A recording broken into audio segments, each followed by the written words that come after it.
بن معاذ جب دریائے دجلہ کے کنارے پر پہنچے نا تو حضرت سعد بن معاذ نے دریائے دجلہ کو مخاطب کیا، انہوں نے کہا دریائے دجلہ یہ فارسیوں نے یہ ایرانیوں نے پل توڑ دیے ہیں، ہم نے دریا پار جانا ہے اور جا کر کرنا کیا ہے؟ حضور کا پیغام پہنچانا ہے۔ اور کیا کہنا ہے؟ اِنَّا كُنَّا نَحْنُ قَوْمٍ، کہنا ہے کہ ہمارے ساتھ وہ حضور کے غلام ہیں، کلمہ پڑھو، اگر کلمہ نہیں پڑھتے تو جزیہ دے کر یہاں رہو، اور اگر جزیہ بھی نہیں دیتے تو پھر تیار ہو جاؤ، میرے ساتھ محمد عربی کے وہ غلام ہیں جیسے تم زندگی کو پسند کرتے ہو یہ موت کو ایسے پسند کرتے ہیں۔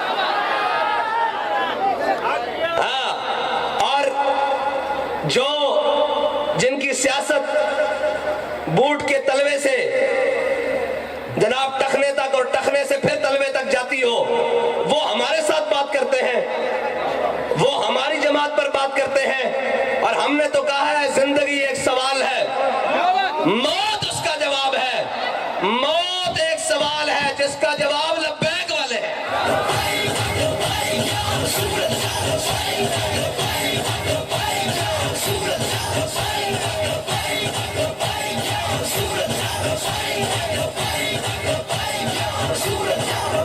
اور ہم نے یہ گردنیں رکھی حضور کے لیے ہوئی ہیں، اور کوئی مت سمجھے کہ ہمارے یہ مقابل ہیں، ہم تمہیں اپنا مقابل سمجھتے ہی کچھ نہیں ہے۔ ہمارے مقابلہ ان بیچاروں سے کیا ہے؟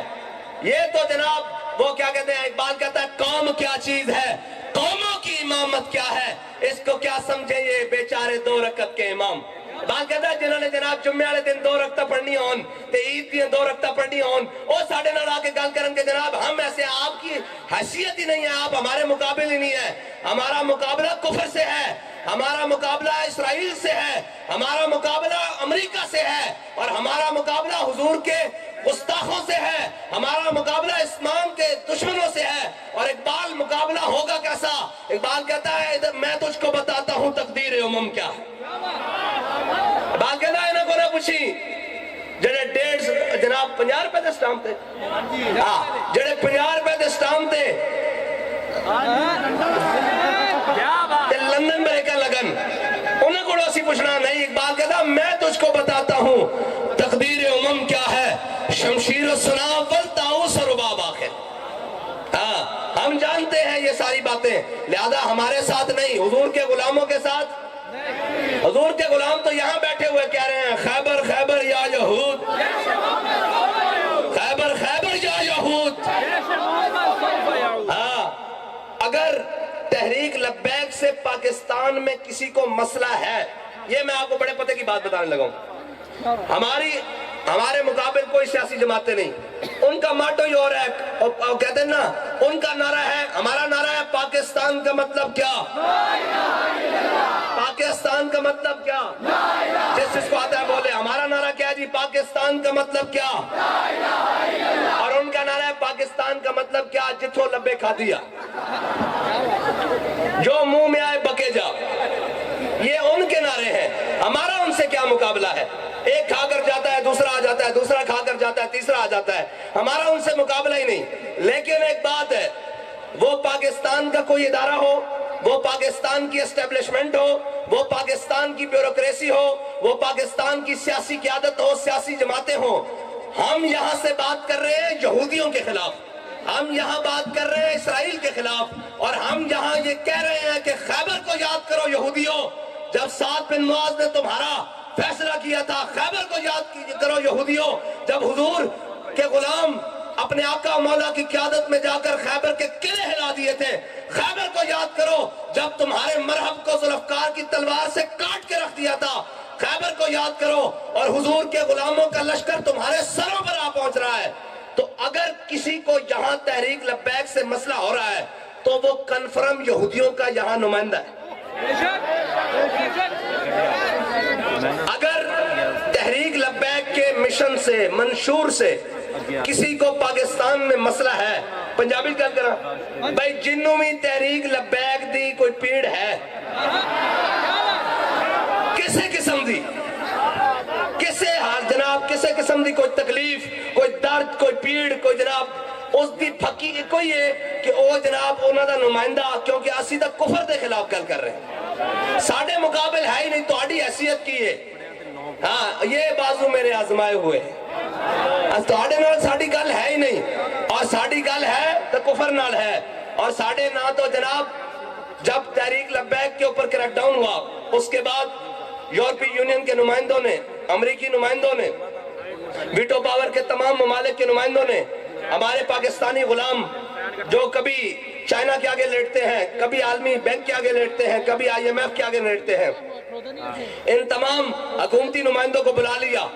انہوں نے کہا بھائی ہم تمہیں ایڈ دیتے ہیں، ڈالر دیتے ہیں، یورو دیتے ہیں، پاؤنڈ دیتے ہیں، دنیا کی ہر جناب کرنسی دیتے ہیں، تمہیں جناب ساری چیزیں دیتے ہیں، یہ تم سے چند لبیک والے قابو نہیں آتے؟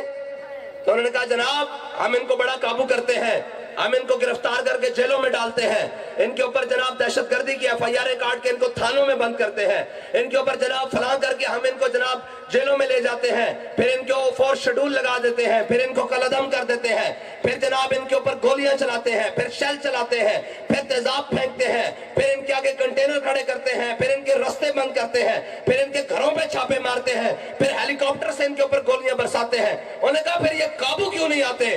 انہوں نے کہا جی ایک بات سمجھ نہیں آتی. انہوں نے کہا وہ کیا ہے؟ انہوں نے کہا لبیک کا نعرہ لگتا ہے، ہماری ہر تدبیر الٹی ہو کر رہ جاتی ہے.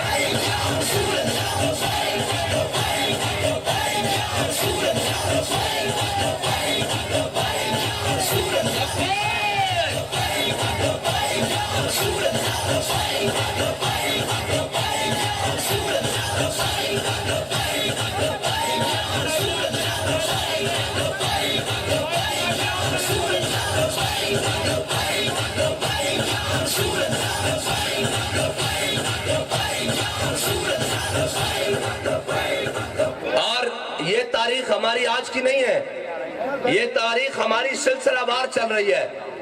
یہ یورپی مورخ ہے، دکھانا ہمارا کام ہے، منوانا نہیں.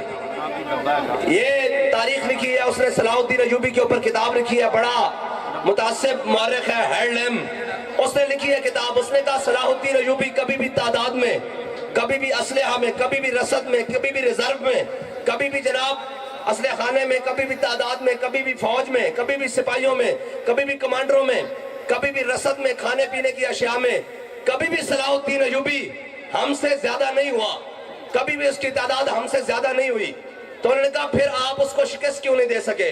اس نے کہا اس کی صرف ایک وجہ ہے کہ صلاح الدین ایوبی جب ہمارے سامنے جنگ لڑنے کے لیے آتا تو سامنے ہزاروں کا لشکر ہوتا اور صلاح الدین ایوبی سینکڑوں میں ہوتا، اور جب صلاح الدین ایوبی ہزاروں میں ہوتا ہم لاکھوں میں ہوتے، اور ہم ان کے سپاہی شہید کرتے، ان کے اوپر تلواریں چلاتے، توپیں چلاتے، جناب بارود چلاتے، سارا کچھ چلاتے، ان کو شہید کرتے. اس نے کہا پھر قابو کیوں نہیں آتا؟ اس نے کہا ایک وجہ ہے کہ ہمیں اس کی صفوں میں آر پار نظر آنا شروع ہو جاتا اور یہ یقین ہونا شروع ہو جاتا کہ ابھی صلاح الدین ایوبی کو شکست ہو جائے گی. اس نے کہا مسلمانوں کے لشکر میں نعرہ تکبیر لگتا، ان کے شہید ہوئے بھی فوجی دوبارہ اٹھ کے تلوار پکڑ کے لڑنے شروع ہو جاتے.